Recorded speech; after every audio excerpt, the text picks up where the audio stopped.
to Snoozecast, the podcast designed to help you fall asleep. Find us on snoozecast.com and follow us on Instagram at snoozecast to find behind-the-scenes content. If you'd like to get an email once a week with upcoming sleep stories and other news, subscribe to the newsletter at snoozecast.com. This episode is brought to you by our Patreon supporters and by Wild Roses. Tonight, we'll read the next part of the chapter Camp Laurence in the book Little Women by American author Louisa May Alcott, published in 1868. Following the lives of the four March sisters, Meg, Jo, Beth, and Amy, the novel details their passage from childhood to womanhood and is loosely based on the author and her sisters. If you'd like to start from the beginning, you can listen to the whole series in order at snoozecast.com/series. In the last episode, the March sisters go on a picnic with Laurie and his friends visiting from England.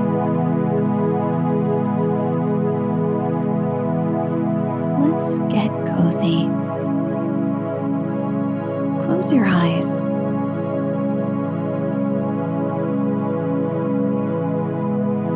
Relax your body into the softness of your bed.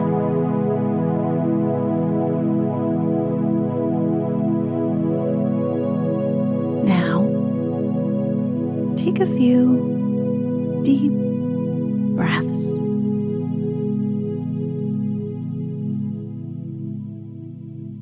The commander-in-chief and his aides soon spread the tablecloth with an inviting array of eatables and drinkables, prettily decorated with green leaves. Jo announced that the coffee was ready, and everyone settled themselves to a hearty meal, for youth is seldom dyspeptic, and exercise develops wholesome appetites. A very merry lunch it was, for everything seemed fresh and funny, and frequent peals of laughter startled a venerable horse who fed nearby. There was a pleasing inequality in the table, which produced many mishaps to cups and plates. Acorns dropped into the milk. Little black ants partook of the refreshments without being invited, and fuzzy caterpillars swung down from the tree to see what was going on. 3 white-headed children peeped over the fence, and an objectionable dog barked at them from the other side of the river with all his might and main. "There's salt here," said Laurie, as he handed Jo a saucer of berries. "Thank you.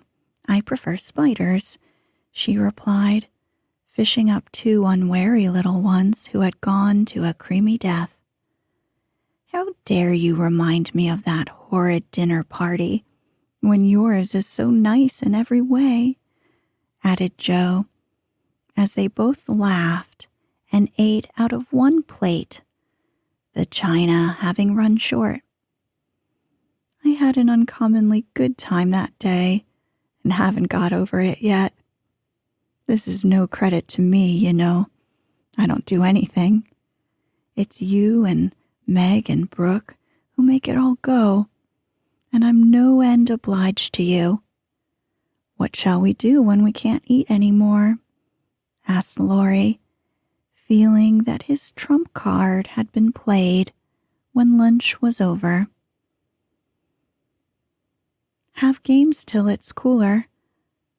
I brought authors, and I dare say Miss Kate knows something new and nice. Go and ask her. She's company, and you ought to stay with her more." "Aren't you company too? I thought she'd suit Brooke, but he keeps talking to Meg. And Kate just stares at them through that ridiculous glass of hers. I'm going, so you needn't try to preach propriety, for you can't do it, Jo." Miss Kate did know several new games, And as the girls would not, and the boys could not eat any more, they all adjourned to the drawing room to play a game. Do you know truth? I hope so, said Meg soberly. The game, I mean. What is it? Said Fred. Why, said Miss Kate, you pile up your hands, choose a number, and draw out in turn, and the person who draws at the number has to answer truly any question put by the rest. It's great fun.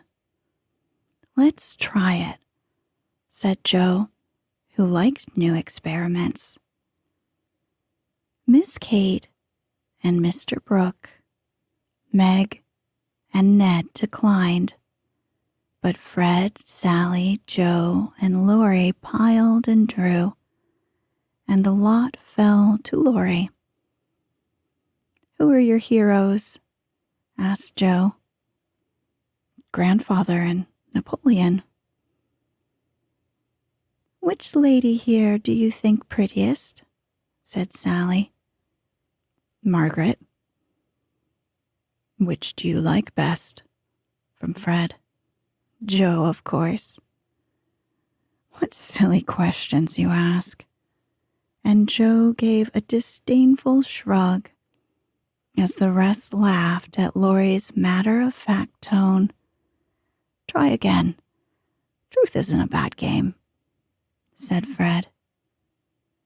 It's a very good one for you, retorted Joe in a low voice. Her turn came next. What is your greatest fault? Asked Fred, by way of testing in her the virtue he lacked himself. A quick temper. What do you most wish for? Said Laurie. A pair of boot lacings, returned Joe, guessing and defeating his purpose. Not a true answer. You must say what you really do want most. Genius. Don't you wish you could give it to me, Laurie? And she slyly smiled in his disappointed face. What virtues do you most admire in a man? Asked Sally. Courage and honesty. Now my turn, said Fred, as his hand came last. Let's give it to him, whispered Laurie to Joe, who nodded and asked at once, Didn't you cheat at croquet? Well, yes, a little bit. Good. Didn't you take your story out of the sea lion? Said Laurie. Rather. Don't you think the English nation perfect in every respect? Asked Sally. I should be ashamed of myself if I didn't. He's a true John Bull. Now, Miss Sally, you shall have a chance without waiting to draw. I'll harrow up your feelings first by asking if you don't think you are something of a flirt, said Laurie, as Joe nodded to Fred as a sign that peace was declared. You impertinent boy, of course I'm not, exclaimed Sally with an air that proved the contrary. What do you hate most? Asked Fred. Spiders and rice pudding. What do you like the best? Asked Joe. Dancing and French gloves. Well, I think truth is a very silly play. Let's have a sensible game of authors to refresh our minds, proposed Joe. Ned, Frank, and the little girls joined in this, and while it went on, the three elders sat apart, talking. Miss Kate took out her sketchbook again, and Margaret watched her while Mr. Brooke lay on the grass with a book, which he did not read. "How beautifully you do it. I wish I could draw," said Meg, with mingled admiration and regret in her voice. "Why don't you learn? I should think you had taste and talent for it," replied Miss Kate graciously. "I haven't time." "Your mamma prefers other accomplishments, I fancy. So did mine, but I proved to her that I had talent by taking a few lessons privately, and then she was quite willing I should go on. Can't you do the same with your governess?" "I have none." "I forgot young ladies in America go to school more than with us. Very fine schools they are, too, Papa says. You go to a private one, I suppose?" "I don't go at all. I am a governess now." "Oh, indeed," said Miss Kate. But she might as well have said, "Dear me, how dreadful," for her tone implied it, and something in her face made Meg color and wish she had not been so frank.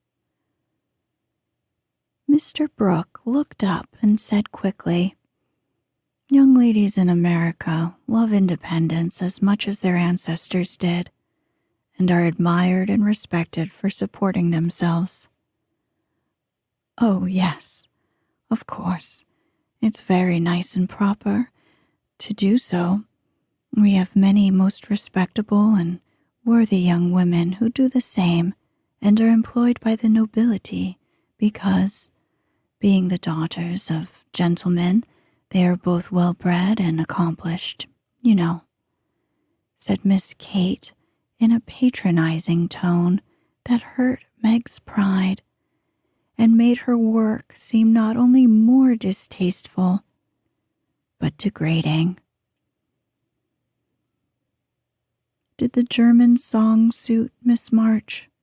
inquired Mr. Brooke, breaking an awkward pause. "Oh, yes. It was very sweet, and I'm much obliged to whoever translated it for me."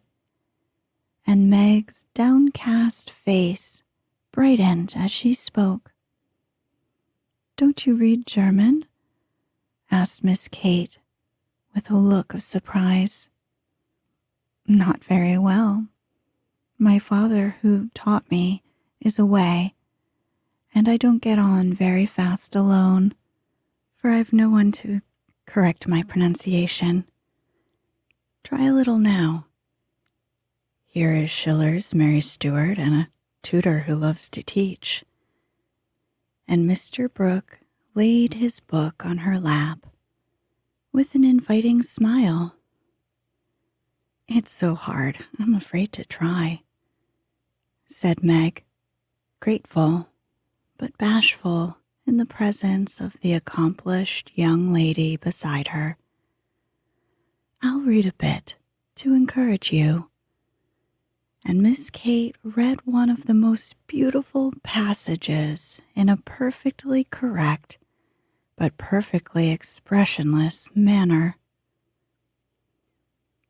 Mr. Brooke made no comment as she returned the book to Meg, who said innocently, "I thought it was poetry."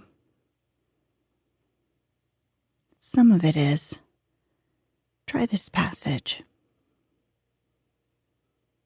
There was a strange smile about Mr. Brooke's mouth as he opened at poor Mary's lament.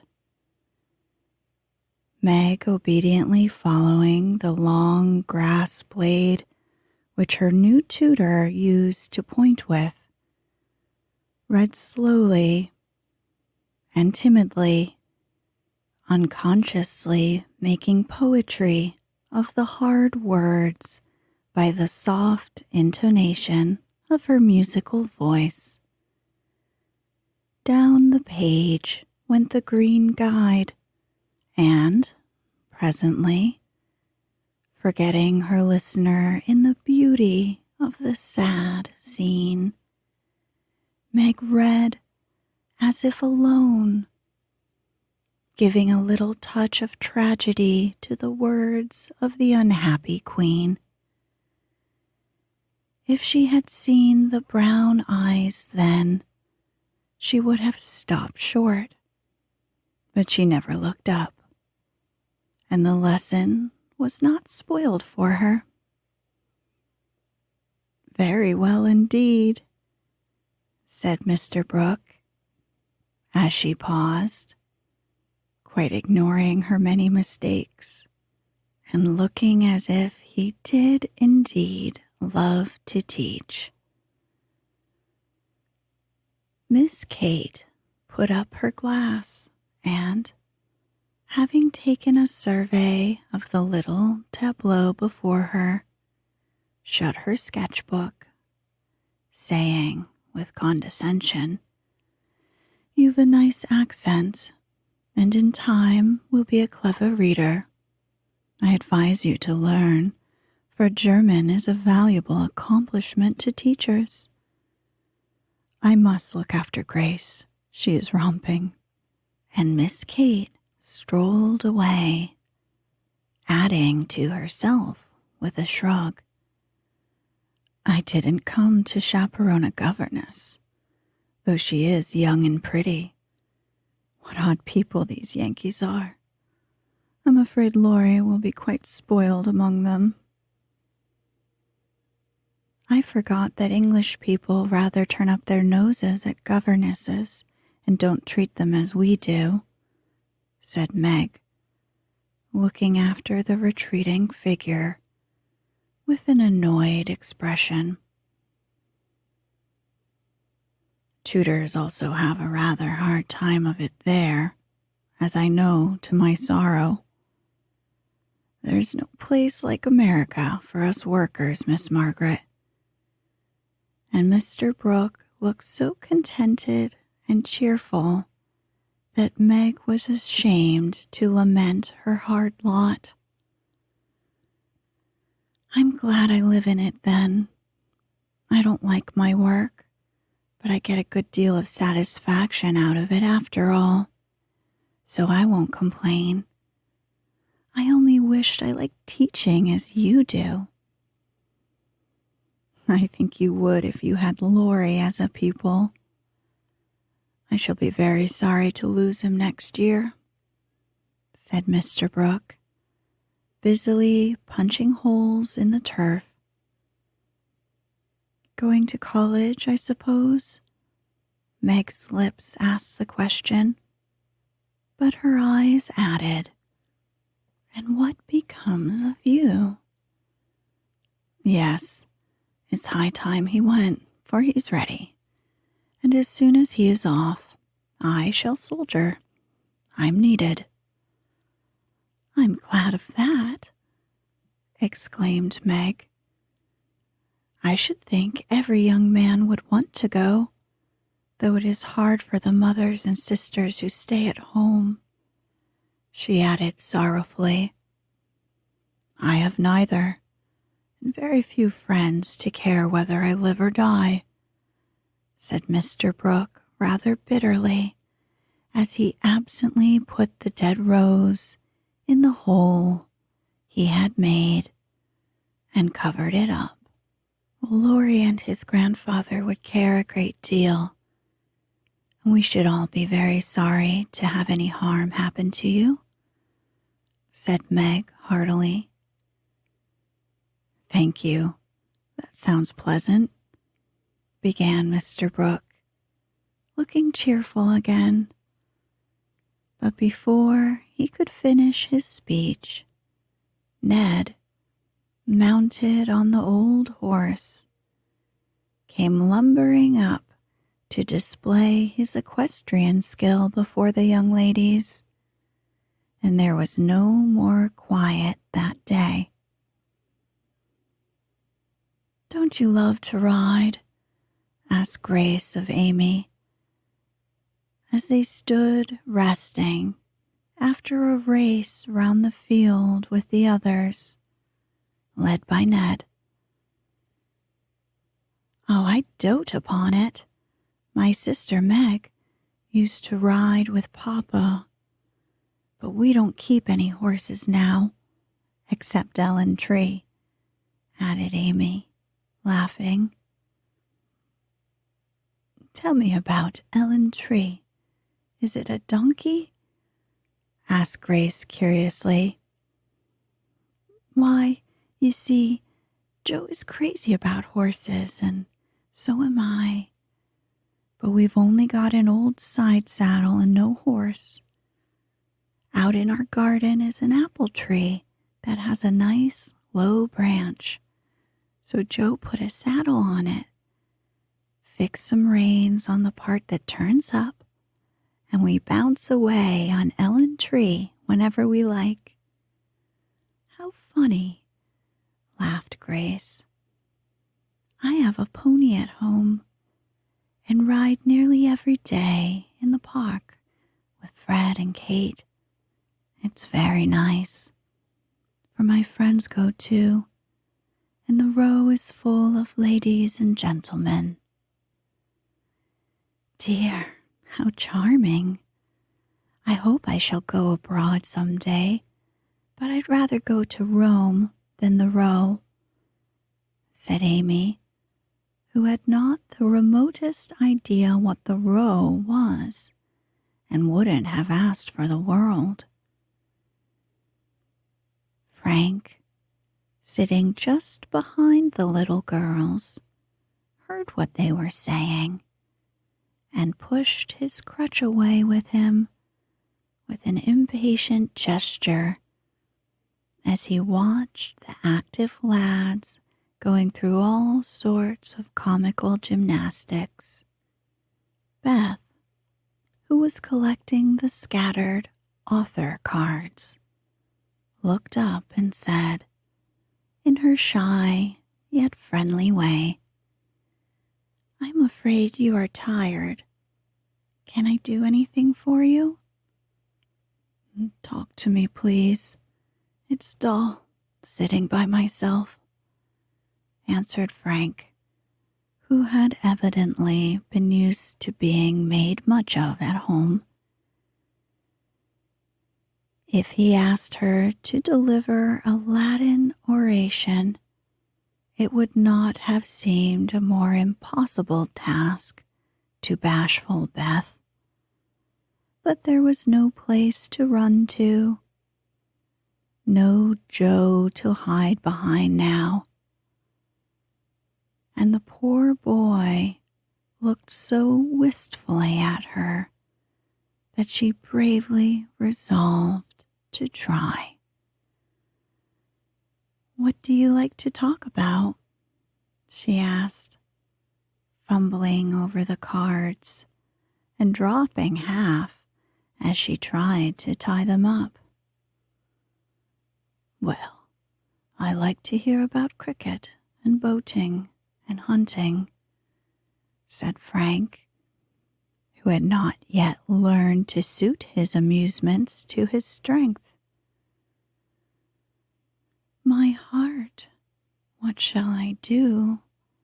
I don't know anything about them," thought Beth, and, forgetting the boy's misfortune in her flurry, she said, hoping to make him talk, "I never saw any hunting, but I suppose you know all about it." "I did once, but I can never hunt again, for I got hurt leaping a confounded 5-barred gate, so there are no more horses and hounds for me," said Frank, with a sigh that made Beth hate herself for her innocent blunder.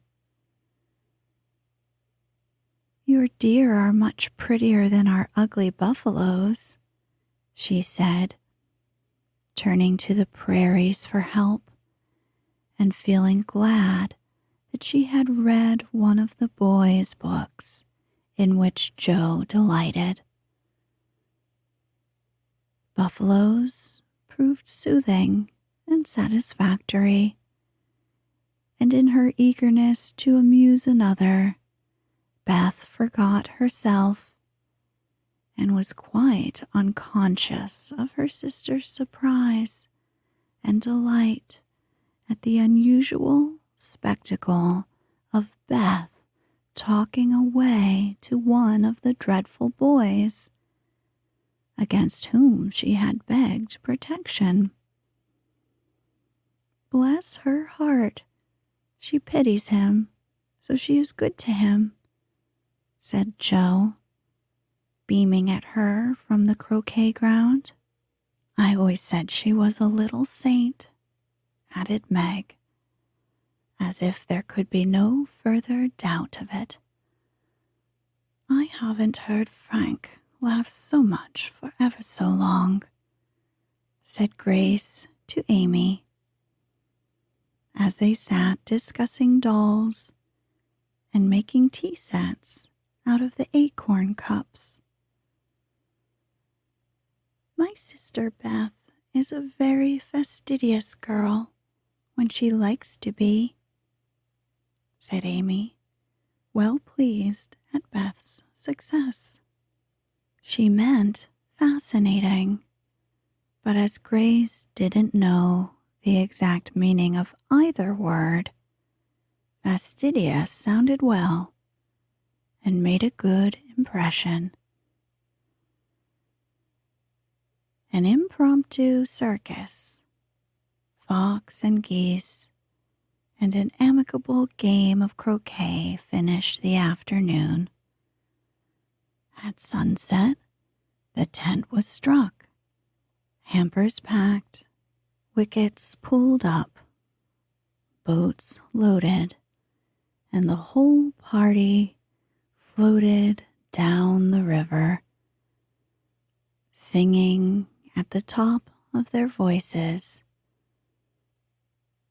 Ned, getting sentimental, warbled a serenade with the pensive refrain, alone, alone, ah, woe, alone, and at the lines. We each are young, we each have a heart. Oh, why should we stand thus coldly apart? He looked at Meg with such a lackadaisical expression that she laughed outright and spoiled his song.